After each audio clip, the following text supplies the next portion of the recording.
Group 1 పరీక్షా ఫలితాల్లో అనేక అవకతవకలు జరిగినాయి.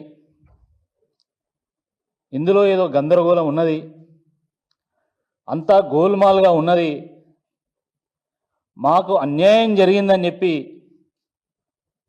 గ్రూప్ 1 యాస్పిరెంట్స్ బీఆర్ఎస్ పార్టీ కార్యాలయానికి వచ్చి దీని మీద మీరు ప్రభుత్వాన్ని ప్రశ్నించాలి, ఈ అవకతవకలను టీజీపీఎస్సీ దృష్టికి తీసుకెళ్ళాలి అని చెప్పి మాతో మాట్లాడితే మేము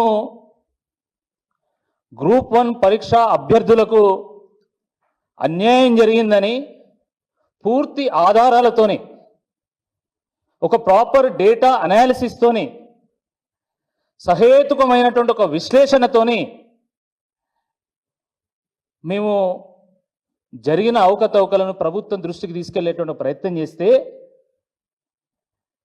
టీజీపీఎస్సీ వాటికి సమాధానం చెప్పాల్సింది పోయి మా మీద ఇజ్జత్ దావా కేసేస్తామని చెప్పి నోటీస్ పంపడం జరిగింది. ఎంత దారుణం ఇది!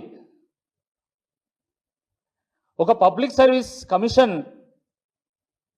ఒక వ్యక్తికి ఇజ్జత్ దావా కేసేస్తామని నోటీస్ పంపడం భారతదేశ చరిత్రలో నాకు తెలిసింది మొట్టమొదటిసారి. TGPSC is a very prestigious organization. TGPSC is a recruitment agency of Telangana government. కానీ నేను అడిగినటువంటి ప్రశ్నలకు సమాధానం చెప్పలేక వారు పంపినటువంటి నోటీస్ చూస్తూ ఉంటే టీజీపీఎస్సీ కాస్త టీపీసీసీగా వ్యవహరిస్తుందా అన్నటువంటి అనుమానం ఈరోజు చాలా మందిలో వ్యక్తమవుతా ఉంది.